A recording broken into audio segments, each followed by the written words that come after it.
வடலியில் காலை நேர பிரதான செய்திகள். முதலில் தலைப்புச் செய்திகள். ஜனாதிபதி நிதியத்தின் செயற்பாடுகளை கிராம மட்டத்திற்கு விரிவுபடுத்த அனுமதி. இந்திய மீனவர்கள் எல்லை தாண்டுவதே அனர்த்தங்களுக்கு வழிவகுக்கின்றது என சந்திரசேகரன் தெரிவிப்பு. பால்மா உட்பட பல அத்தியாவசிய பொருட்களின் விலைகளில் திருத்தம். ராணுவத்தை மறுசீர் அமைக்கின்றார் அமெரிக்க ஜனாதிபதி டிரம்ப். தொடர்பான விரிவான செய்திகள். நோயாளிகளுக்கு அதிக நன்மைகளை வழங்கும் வகையில் ஜனாதிபதி நிதியத்தின் செயற்பாடுகளை கிராம மட்டத்திற்கு விரிவுபடுத்துவதற்கு பிரதேச செயலகங்கள் மூலம் சேவைகளை இணைய வழி மூலம் வழங்குவதற்கு ஜனாதிபதி நிதியத்தின் நிர்வாக குழு அங்கீகாரம் அளித்துள்ளது. 2025 ஆண்டிற்கான ஜனாதிபதி நிதியத்தின் நிர்வாக சபை ஜனாதிபதி அனுரகுமார திசாநாயக்க தலைமையில் நேற்று ஜனாதிபதி அலுவலகத்தில் கூடிய போது இந்த முடிவு எடுக்கப்பட்டது. ஜனாதிபதி நிதியத்தின் நன்மைகள் உண்மையாக மக்களை சென்றடையும் வகையில் வினைத்திறனான சேவைகளை வழங்கும் வகையில் திட்டம் தயாரித்தல், புதிய யோசனைகள் மற்றும் தற்போதுள்ள பிரச்சினைகளை கண்டறிந்து அவற்றுக்கான தீர்வுகளை வழங்குவது குறித்தும் இங்கு கலந்துரையாடப்பட்டது. அரசு மருத்துவமனைகளில் அறுவை சிகிச்சைகளுக்காக காத்திருப்போர் பட்டியலில் அதிக எண்ணிக்கையிலானோர் காத்திருப்பது குறித்தும் இருந்தபோது ஆராயப்பட்டது.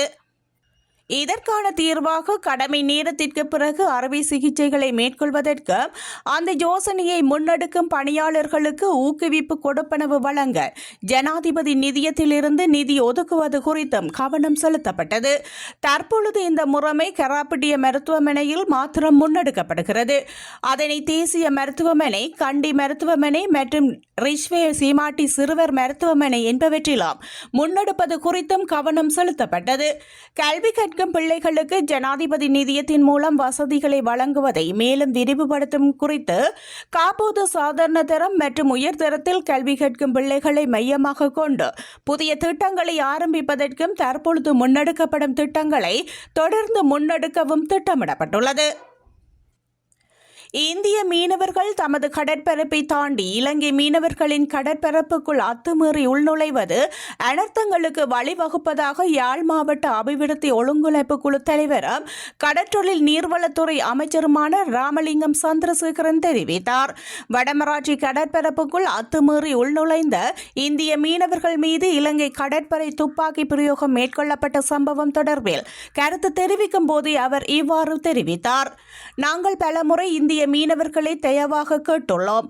அத்துமீறி இலங்கை கடல் எல்லைக்குள் மீன்பிடியில் ஈடுபடாதீர்கள் என, எமது மீனவர்களின் வாழ்வாதாரத்தை அளிக்காதீர்கள் எனவும், அண்மையில் கூட நெடுந்தீவு மற்றும் வடமராட்சி பகுதிகளில் இந்திய இழுவை படகுகள் அத்துமீறி உள்நுழைவது, மீனவர்களின் வலைகளை நாசப்படுத்துவதும் அவர்களை பொருளாதார ரீதியாக நலிவுற்றவர்களாக ஆக்குகின்றனர்.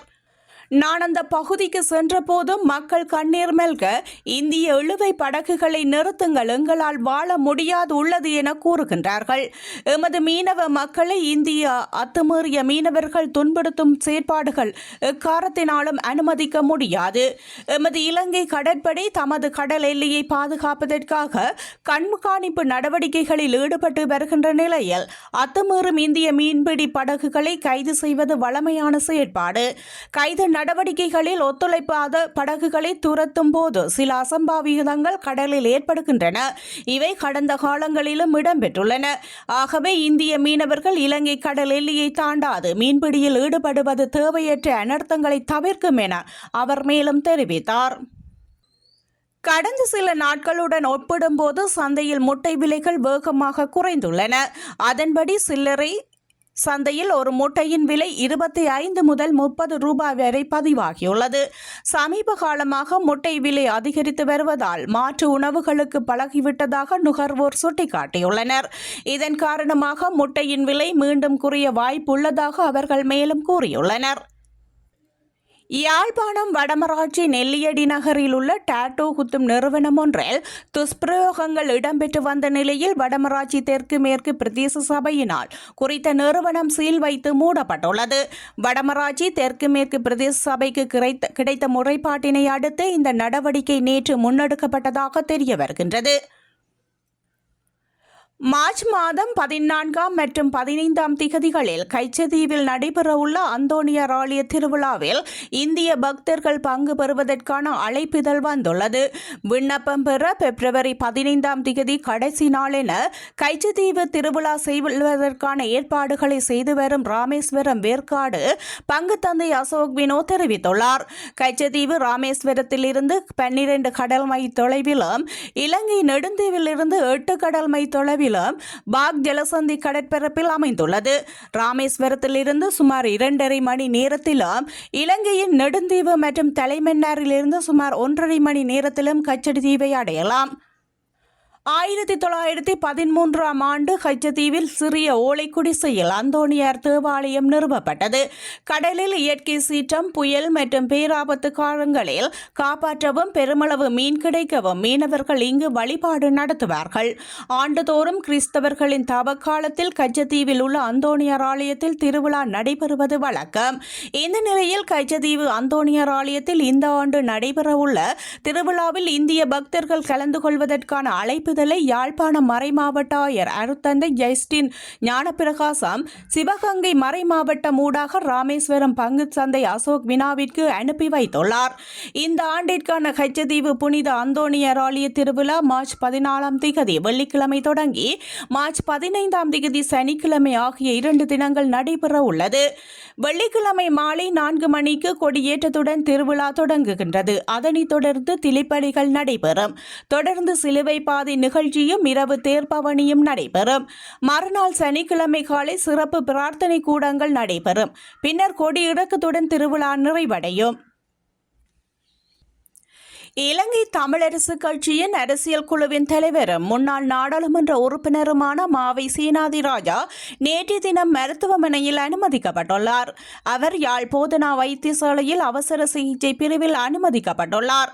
வீட்டில் ஏற்பட்ட விபத்து காரணமாக அவர் மருத்துவமனையில் அனுமதிக்கப்பட்டுள்ளதாக தெரிவிக்கப்படுகின்றது. இதேவேளை மருத்துவமனையில் அனுமதிக்கப்பட்டிருக்கும் சேனாதிராஜாவை நாடாளுமன்ற உறுப்பினர்களான கஜேந்திரகுமார் பொன்னம்பலம் மற்றும் சிவஞானம் ஸ்ரீதர் ஆகியோர் நேரில் சென்று பார்வையிட்டுள்ளனர்.